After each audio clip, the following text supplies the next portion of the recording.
EVOQ. Man, don't focus on that CTL. Do you want to run through this or what we're going to talk about real quick? That's an amazing mindset that people definitely need to hear about. You should just send it. Were you thinking, hey, I have a chance, or were you writing this race off? I think at a certain point, I kind of let it go. 40 to 44 man riding for Z-Boys Racing. You got training. Seth. Hey, what's up, everybody? This is Brendan Hauser with EVOQ Bike. We have a special guest today, Seth Zalewski, and we're going to be talking about a very applicable topic to a lot of people. What do you do when you have an injury, your CTL goes flying downwards, and you have a huge race coming up? Seth, what's going on, man? I can already tell your verbiage is going to be much better than mine. That's not why we're here. Who cares? We're here to talk about bikes, man. All right. Well, thank you for having me. I'm not necessarily a world tour athlete, so I think it's going to relate a lot more to the masters guys, the working category, I think this is applicable to 95% of the people that are going to be watching the podcast, because I think the world tour interviews are great. But even so, I mean, we've talked about on the channel, you don't want to be doing something for your own training when these world tour guys, all they're doing is riding a bike and hanging out and resting, recovering, sleeping. All of the rest of us are working out and then going to a job, taking care of a family. Welcome to Seth's studio. This is clearly not my bedroom or not my bedroom, my office at home.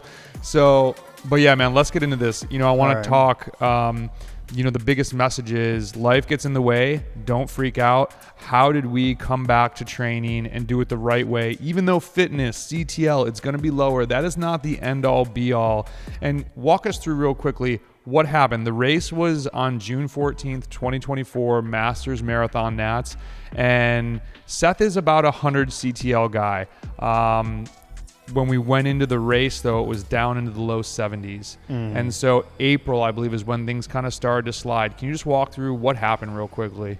Yeah, my memory is not the best, but I clearly remember the injury because it's something I carry with me now. I've changed my protocol on rest days, and what was happening was that if I take 2 or 3 days off of rest and I don't stretch and keep active or at least spin the pedals, there was some type of nerve issue from back to leg, and I would get my leg would just lock up. It wasn't like, you ever had a domino dead leg where your friend knees you in your thigh and your leg is just done? Like if you get punched like a Charlie horse? Yeah. And it would just start like a little pinch in my side. And I've herniated L4, L5 before. This isn't that. I mean, it could be related, but yeah, it would just seize my leg and then it would go to the other side. So it's clearly nerve, and it was debilitating, and that's the CTL slide.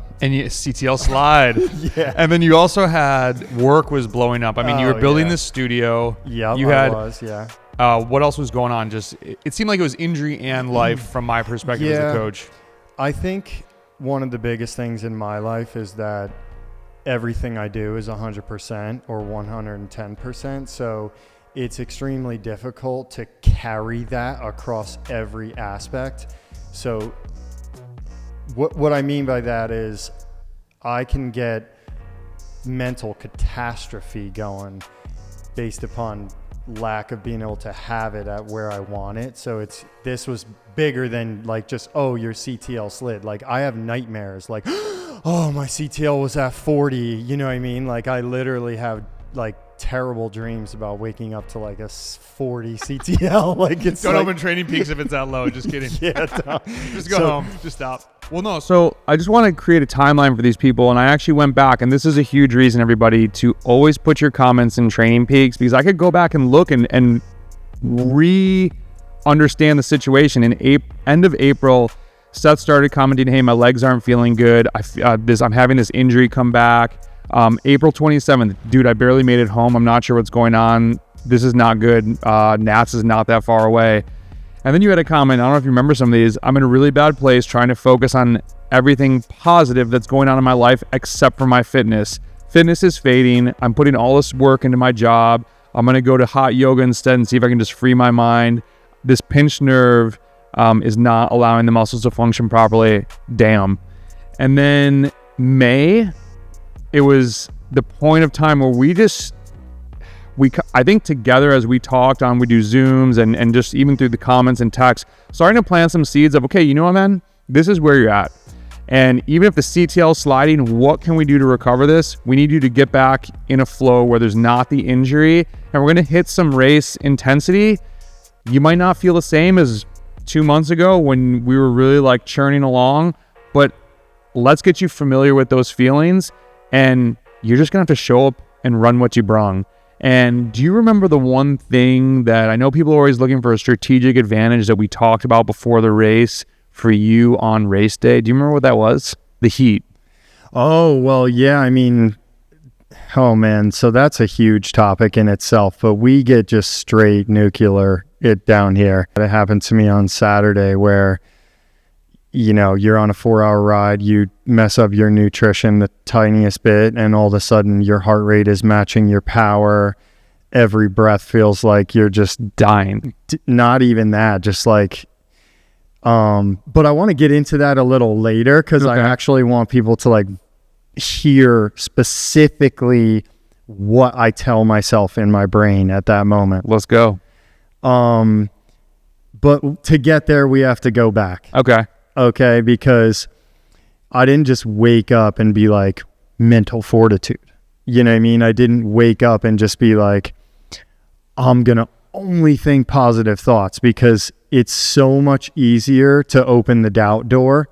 Like that door is like massive compared to the positivity. So starting off, I had a mentor / kind of coach when I first started mountain biking.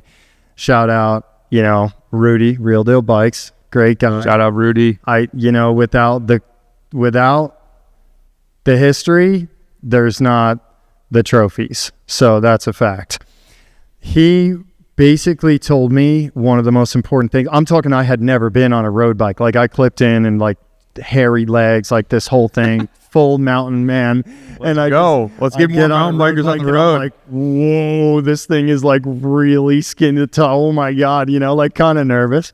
So first ever cycling experience was with him. And he just said, it's a marathon, slow cook the chicken, always have positive thoughts. I know it's like massive amount of info right there if you think about it, but what year? When was this? This was like when I was like 32 or something, 33 maybe. I had been a BMX bike rider when I was young. So like 10 years ago. Yeah. Okay. I had been a BMX bike rider, then I rode stand-up jet skis, and obviously my mentality is like always go, you know, nuts. But so fast forward from there, I took that stay positive, and I'd find like, why would you say that? Like, I'm just going to go out and slay, you know? And then I actually had my first cycling experience where I got dropped, annihilated, like what just happened. And that was like day one. I'm a cyclist now. That's not happening again. Like motivation. Easy. Fast forward, training, maybe 2 coaches. I don't jump coaches a lot. I stay with a coach because it's a relationship where you get to know the person. Mm-hmm. And I felt like I just grew out of a coach. How obviously I ended up with where I'm at now. So I feel like I'm in the right spot. Okay. The group of riders that we have in South Florida, and this is going to be where I just have to say the majority of my mentality comes from, is from Z-Boys. And we have a mentor. He's been racing a long time. He has, I think, at least 7 or 8 Natty Champ jerseys. Who's this? His name is Tim Zimmerman.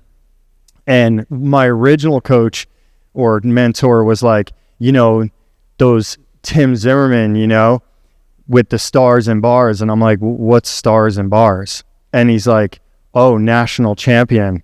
And I'm like, what's that? He's like, that's the goal. And I'm like, doop, duly noted, you know, but one step at a time, right? You can't just expect to come out of the box and go do things like that unless you're some type of superhuman. So he built into us, and our group of riders are, you've seen the files, like our group rides, I'll be on a 100-mile gravel race just the other day, and I'm like hammering, right? Like well above where we should be. And I'm like, feels like a Z-Boys ride. Like this. I think it's also, I didn't mean to cut you off, as I'm like getting excited about it. It's the mountain bikers. You guys are nuts. The 2-hour sleighs that you guys put out in some of these races, and it's just so full gas. It's scary. Yeah, I mean, you can't sit in, unfortunately. I wish you could. And if you dab or you make one little mistake, it's like you have to make like 20% more effort just to catch up with the leaders, because they're flawless, they're fast, and they're not letting up, and they're holding big power on loose terrain. It's, the Florida mountain bike scene is so incredibly talented.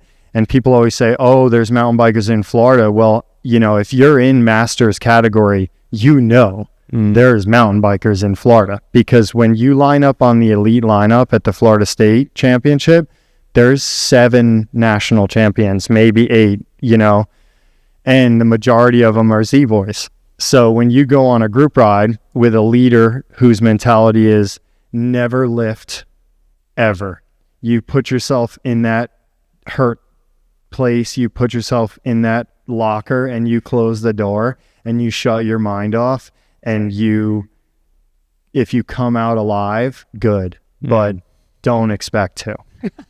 And like, so that's like ingrained in me once I started racing with this guy and being trained more or less mentally by someone who has the championships. And that's clearly the mentality that it takes to win. How did you keep that mentality when you went on the CTL slide? And what was your mindset? You're looking at, Toxic. Hey, I'm literally 2 months out when this is starting, less than 2 months out. And I guess one question people have is like, how was the plan in May, like 6 weeks out? And really it was getting huge endurance blocks, because it was so hot down here. You can't send an athlete out who's now at 70 CTL, who's going to feel terrible anyways. Plus now it's hot here.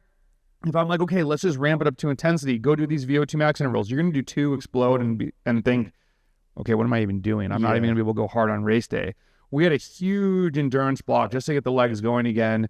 The intensity is going to be tough. And so the first VO2 session was May 16th, I want to say. And then May 22nd, you had said after the ride, okay, the pop I feel like is starting to come back. And I just said, we have time to salvage this. And I was, what's the word? Maybe just being optimistic. But I'm like, man, I got to pump this dude up. It's not, I don't like to ever be unrealistic with somebody, but you're one of those athletes that has, I don't know if this is a term really, it's kind of overused, but you got that dog in you. And so I'm like, if I can get Seth to the start line thinking, I got this, you're going to elevate. Just that mental fortitude. But going back, when we're starting the endurance block in May, do you remember, were you thinking, hey, I have a chance, or were you writing this race off? I think at a certain point, I kind of let it go. Like, I think with everything that's occurred in my riding career and life and business, I just learned that, like, sometimes you just have to accept, like, it is what it is. I know it's the most cliche statement, but if I overtrain, it's going to hurt me. If I panic train, I'm going to bottle rocket. If I do anything unnecessary, it's going to affect me. So it is what it is. And I just kind of, that's where you're amazing as a coach. And I'm going to pump you up, because it's not that you're coaching my physical activity. You are literally helping my mentality, because I'll go on a landslide. You know what I mean? I'll self distraught, like I'm like, that's who I am. I'm not perfect. I have, equal flaws as I do positive. So, yeah. So when you say like, hey, dude, I think you said to me one of the most powerful things. You said, hey, I know you're in a bad place, but like, let's try to flip the narrative. You're sounding really negative. Let's try to like stay positive. You said it in some fashion that I was like, I love that he called me out, because like everyone else is just going to be like, oh, you're good. You're like, no, you need to cut it with this shit. And sorry, I don't know if we're supposed to be dropping on here, but, and focus on the positive. I appreciate, the kind shout out. I think part of that was stepping back and talking just realistic. Hey, what's going on with you, man? You were building this at that point in time. Oh yeah. And you have stuff off the bike that it was, let's not point the light on the negative things of your racing and training right now, but look at your life, man. You're doing all these awesome, amazing things. Yeah. And I'm wondering, did that, when you said let it go, I typed this because I want to ask you, you let it go. I mean, I feel like that locked you in more. It was like, you know what? You're right. There's no stress. But then you started knocking out rides and workouts, and you were back in the gym, and it's like things turned around quickly. And I think that was just a turning point of being like, dude, it is what it is, man. Let's move forward. Yeah. And when you said we can salvage this, like that's the trigger. Like we can, like hope, like let's roll, You use the term panic training. I think that's important to highlight to people. What is panic training? Man, I don't want to, panic training is like you didn't put in the work and the race is in like a month and you just go way overboard on every aspect thinking that that's going to help you. And I mean, you know what a bottle rocket is, right? You light it and it's... And then it pops. You know what I mean? So it's a funny phrase we use commonly, and there's guys who are wild cards in our group, and you just don't know, are they going to hold that for 6 hours, or are they going to like totally bottle rocket, like absolute no guessing, because one day total blow up, next day like, oh dear God, he just like smashed everyone. They add a complex dynamic. I think that's important for people to hear, because when an injury happens and then you have this event, let's say 6 weeks out, people think, I need to start the intensity now. I need to be able to hit these really hard workouts and have enough time to get, 7 of them in before the race. I would disagree. You got to just get your legs back, get riding. Your body's not ready for that. As long as we always remind ourselves, we are putting a stimulus into our body to get a reaction and make an adaptation. If you just, let's get away from our sport for a second. If you just go and run 10 miles, you're going to go way further back than if you ran a mile, ran 2 miles, ran 3 miles. And then closer to this running event, you run longer. Same thing with cycling. And so then, real, we got the base back. We hit a few hard workouts. We did some, I'll try and put some images in here. We can do all that. Don't worry. The week before the race, the run-up was the 15th. I don't have the day on here, but we did the day before openers, the day before that, recovery ride, the day before that, 2 hours endurance, and the day before that, classic EVOQ 9-minute VO2 workout. You do 2 of them with some finishing bangers. And just real quickly, the race day, like, how'd you win? So, and for the record, he went in on June 14th, CTL 76, ATL, acute training load. People do not pay enough attention to this. 64. Normally he's like 105 to 115. Form was 9. Race day. Form is okay. We're on a little bit of form there. Everybody don't hyper focus on performance manager, please. Okay, so outside of everything you just said, the only number I ever look at is CTL. I know that number. Oh, I'm at a 93. I can do damage at 93. Start looking at ATL also. When I look at a 76, I'm like, put that away. Like, do not look at that. And so race morning, I had been doing some glute exercises. I woke up. Everything started clicking, like perfection. Like some days, like you go, oh, the coffee maker doesn't work at the hotel. Like I didn't check that the night before. Everything just on point, felt good. And I was like, man, today's going really good. Okay, well, I'm not going to get my hopes up. I'm just going to race my bike. I'm just going to go do what I know how to do. I'm an experienced racer and I'm going to feel out. They had announced it was a whole shot to a left turn. And I was like, okay, well, I'm on the front line because I had gotten 4th or 5th the year before, which I've only ever placed like 4th or 5th. Typically 1, 2, 3 are like light years, different planet. And so I'm like, okay, I'm familiar with hole shots. And missed a pedal on the start, but didn't panic. Just got clipped back in. There was some grass on the left, and I was like, yeah, this is going to be Florida style. Sorry, guys. And I think I diced like 7 people that had gone by me on the inside, like legal racing, but we're racing, right? And in Florida, the starting line in a Florida state race is probably the craziest thing you'll ever experience. It's like 1,500 watts, bar to bar.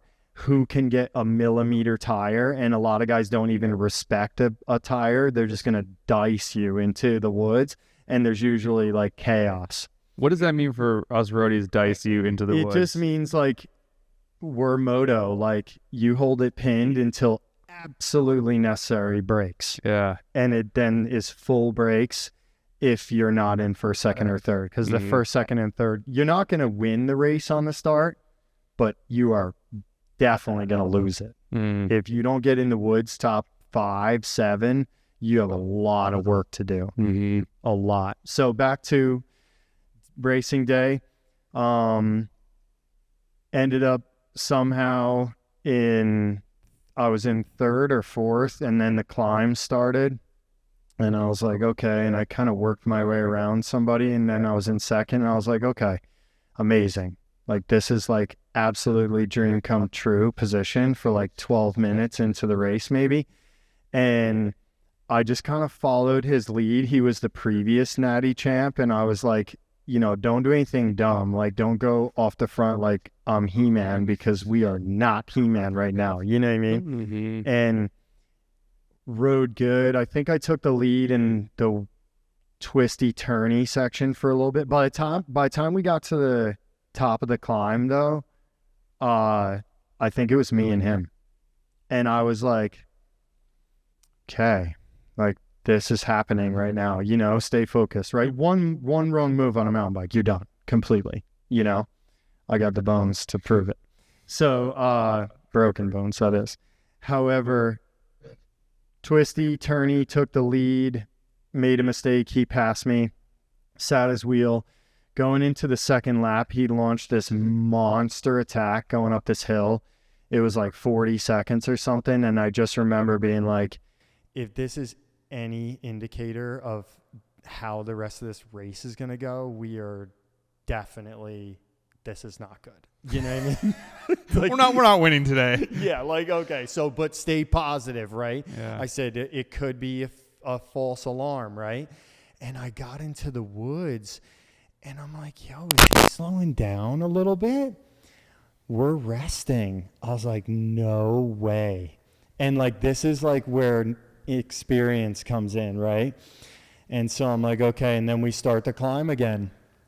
And he was, I'm a big dude. Like, climbing, I have to put more effort on. So I'm like, okay, I'm already in the wrong here in a sense, or like what you consider more challenging. And by the time we got like 3/4 way up the climb, there was a left and a right, and I was just like, he's been slower. Okay, we're about to do a 2-3 more minutes, and then it's downhill. Roll up. I just laid on the gas and literally didn't look back, and I was just holding the most I could hold. I think I looked down for a moment and saw like 450 or like somewhere in the 5s, right? And I was like, all right, I'm gonna hold this for a tiny little bit, okay? I don't want to go way too above threshold on a 3 hour. And got to the top of the climb and just kind of peeked back and was like, no way. Like, what? He's gone. You know what I mean? Like, I dropped him, and there's this turn at the top of the race that's like a 25 seconds on the grass.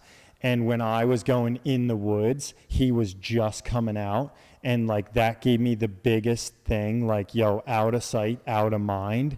I am out. I said, it's 400 watts downhill on this bitch. So and that's where, like, yo, shout out to my boy Nick Mackey, one of the my favorite rider, probably 3 or 4 time natty champ, e-bike natty champ. He just is flawless on the bike, flawless. Like, and I love riding with my close friends like that, and I could just hear him like pin it, and just clean, smooth, functional riding the rest of the race. And came across the finish line. It was an hour or more. I mean, you're running from ghosts at that point. You hear a cassette and it was, and you're just like running from legit ghosts. Like, it's like more stressful than a guy right behind you almost, you know? And came across the finish line, and just people were like, come talk to me. And I'm like, yeah, absolutely not. Like, tears probably running down my face. Like, I'm 100% not talking to anyone right now. Like, it was definitely the most emotional thing that ever occurred in my life. Wow. For sure. Yeah. That is awesome. Yeah. And I rode back, and Florida, we swept it good. We took 30, 35. I think we took, 35, 39. We took 41, 40, 44. 40, yeah, whatever they are. Yeah. We got second, 45, 49, and we win 50, 54, and 55. Dang. Yeah. Florida represent. Don't play with Florida. You want to be out there asking, oh, Florida riders can't ride. Like, you definitely going to have a wide open adjustment on that one. Wow. That's awesome, man. So let's run through a few of these questions that we got from Instagram. Okay. I saw some sly ones on there. There's some good ones. Yeah. The first one that I want to kind of grab the mic about, because you brought up CTL. Someone said, hey, can you talk about CTL? It's really hard not getting fixated on this before an event. The first thing, and I've heard this said by so many athletes before, man, I'm getting ready for this event in a week, and my CTL is just sliding. CTL slide comes up again. Yeah. It should be, everyone. You are resting. You are bringing your, even though technically it is fitness, CTL is fitness, but you need your form to come back. You need to have some freshness. You don't need to taper and rest 5 days, but if you're normally, let's say you're normally training 12 to 14 hours during the week, when you're coming up to the event, Tuesday, you probably have a 2-hour ride. Wednesday, 2-hour ride, that's 4. Recovery ride and openers. We're talking 6 hours before the event. Of course, your number's going to get lower. That doesn't mean you are getting slower. It means that you are getting a little bit fresher so that you have that punch, that pop, and that ability to ride really strong through your whole event. So don't stress that. That's the message as a takeaway. I really think that Performance Manager can put more hurt on people than help it at times. And I have a blog out there. There are a lot of situations where it can be telling you, hey, you're fresh, you're ready to go. And you might be totally bogged down and tired and need rest. So think critically on that. That's what I want to say on that one. A couple questions for you. We kind of talked about the positive mindset when you're looking at uphill battles, or anything that you want to add to that. Do you feel like you covered it the most? Man, don't focus on that CTL. It's toxic. That is a bad characteristic. Build back the right way. Get ready for the race. Yeah. Yeah. Cool. A couple questions on endurance riding. People love questions on endurance riding, but I think it's very applicable since you are mainly a mountain bike, gravel guy. Endurance on the road, on the mountain bike, on the gravel. So previous to me not riding road anymore in South Florida, unless it's a group ride, road, and strictly, I mean, I ride my road bike, or now my gravel bike, 99% of the time. Yeah. What do you feel like there's any downside? You are a very technical rider. You have a lot of skills naturally. So as a coach, I never had a problem with that. Do you see other riders, or do you feel like, what would your tip be to other people who are racing mountain bikes who might not be that good skills wise? Should they ride the mountain bike more often? Much more, yeah. If you feel like your skills are not where you want them to be, then just every ride on your mountain bike, your posture, you know, your form going into corners, just, you know, maybe a training like skills coach, like depending upon your level. But to me, riding is second nature. I've done it since I was 13 years old on a bike. So if it comes, even now though, I'm still coachable. Like Mackie will tell me like, yo, do this, do that. Like, you know, my buddy, feel it over, feel this. Like I still take advice for sure. Jason Hillermeyer, who's one of the first podcast guests, who was a former pro, lives out in Colorado. He had talked about how, I can't remember the like world tour is not a mountain bike term, but whoever like the real legit pro came to town and rode with Jason. And Jason said his mind exploded when they went out on Jason's trails. Dude. And this guy was showing him new lines, and he thought, whoa, I guess I still can learn things here. Yeah. It's pretty cool to hear that. Yeah, you think you're pro till you see a pro. There you go. A real pro. You had made the comment, you were in the race, this guy, you thought, hey, I'm not He-Man today. I'm not my version of He-Man. Someone had asked, when you're racing with lower fitness, how do you approach that? And so what was your thinking going in? What were the maybe red flags? Hey, Seth, remind yourself, you're not at 100 CTL and my normal jammers. Yeah. I mean, at a certain point in the race, like, you don't have the choice. You might not have the choice. So, like, I think that's a very difficult question to answer. You do have to go full send, and you do have to cover attacks when you have to. But in the overall picture of it, I would say I had a limiter on me. I was like, yo, don't be like doing these 600-700s like all the time. Don't be doing these, you know, monster out of the saddle attacks or anything. Just like be strategic. And I think road bikers have a huge advantage on that because it is strategy on the road, but it does carry over to mountain bikes in the sense of like, don't do anything outside. You know, if you're riding outside the box on your mountain bike, it's not I'm gonna blow up. Like you might get like carted off the trail. Like you can't like make mistakes, like big mistakes. You know, you mean carted off because you might break in an ambulance. Yeah, exactly. Yeah, no, it doesn't play. You know what I mean? Yeah. The thing that I would say is an actionable takeaway for people is understand when you go out and do, let's say, a 5x5 VO2 max, remember how you feel after the fifth one. Remember when you go out and do 10x3 minutes or whatever, some really big interval set, you always feel really good on the first couple. You're not going to feel so good on the last ones. If you haven't been training as much, you have half the match book. So just remind yourself, hey, like you're saying, I can't do 600-700 watts all the time. You need to conserve. And then, as Seth said, when it really counts, when you have to go, you have no choice, go all in. And that's just dump the watts there. And you remember, this is, I've been provided this guidance.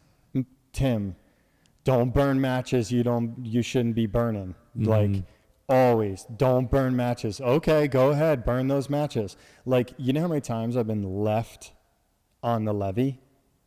Like, we have a code in our Z-Boys. Fall behind, get left behind. Like, no, sorry, it's a Z-Boys ride. Like, it's a drop ride. See ya. Like, 2 hours on the levee, starving, like, thirsty, dying. Yeah, sorry. That was your choice. That was your bad nutrition choice if that's what happened. You should not have been on this ride. The last one, do you recall just in your day-to-day life, how do you feel being at this? And maybe this is a question that's like, we don't want to focus on lower CTL, so I don't want to, they framed it as, you were this lower CTL, how did you feel? And then you kind of got sick and had this injury, but you still won. Let's just call it lower fitness. You know, things slid. Did you notice anything day-to-day wise, like sleep wise, nutrition wise? I mean, I remember just trying to be strict, you know. I don't have the luxury to go to bed every single night at a specific time. I may have to fly till midnight or 1 and then, you know, adjust my schedule the next day. My phone might be just blowing up and meetings and, you know, have different careers all over the place. So just do what you can do, you know.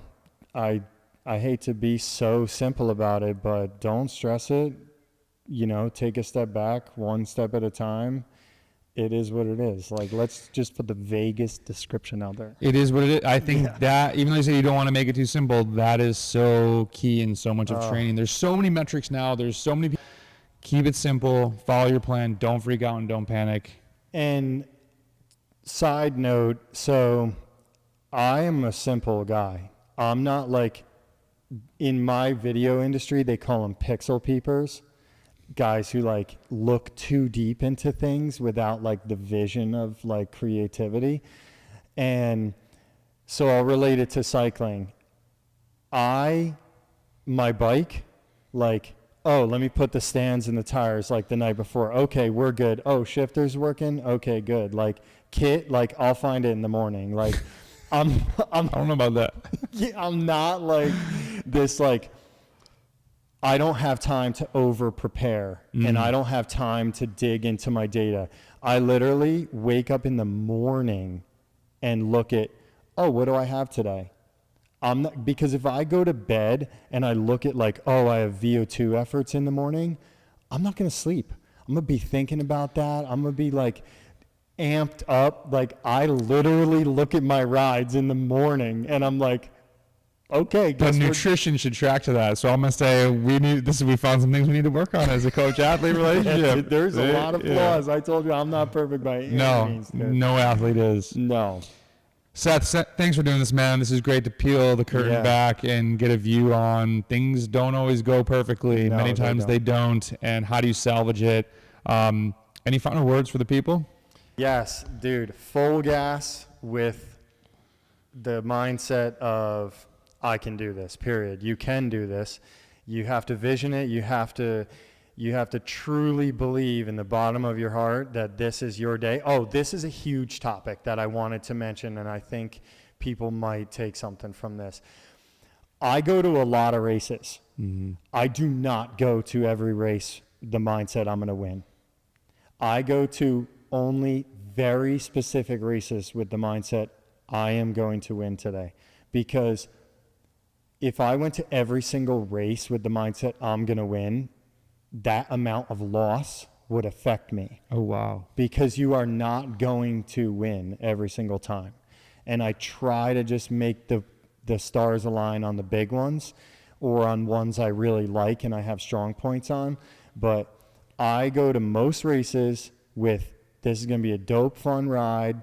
I want to get to the pain as fast as possible, get me into the red as fast as possible, so I spend the most time in that little closet locked away with my demons and I work them out.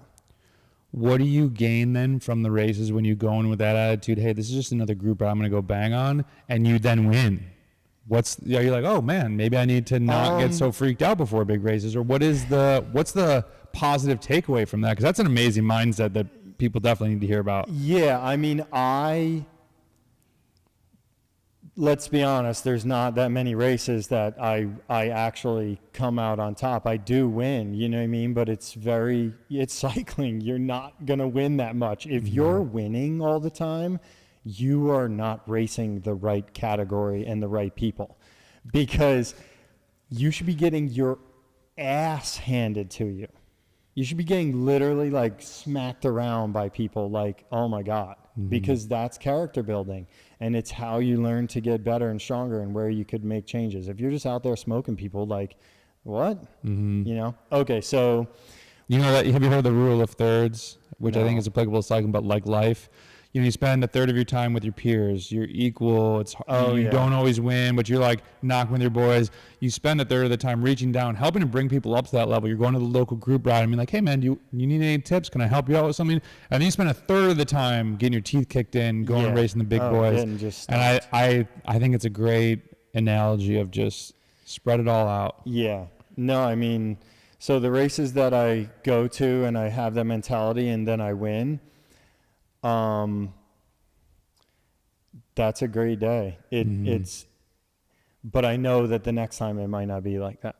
I'm very, very low expectations for the majority of my cycling, because anytime you think you're the man, anytime you think like I'm the, like, it's life, you know? You get checked into the boards. Can we cut this in? This is amazing. I'm going to cut it all in. Yeah. Intro. Man, I do have so much to say. I want to grow and help people grow just like you do. And I think that goal is going to start being translated here soon. I've thought a lot about what the opportunities I have to be able to help people, and I'm going to start doing that. Sick. Yeah. Let's go, man. Hey, if you guys like this episode, make sure to check out this one as well. It'll help you get faster, dial in your training, and be a better athlete on race day. Good luck.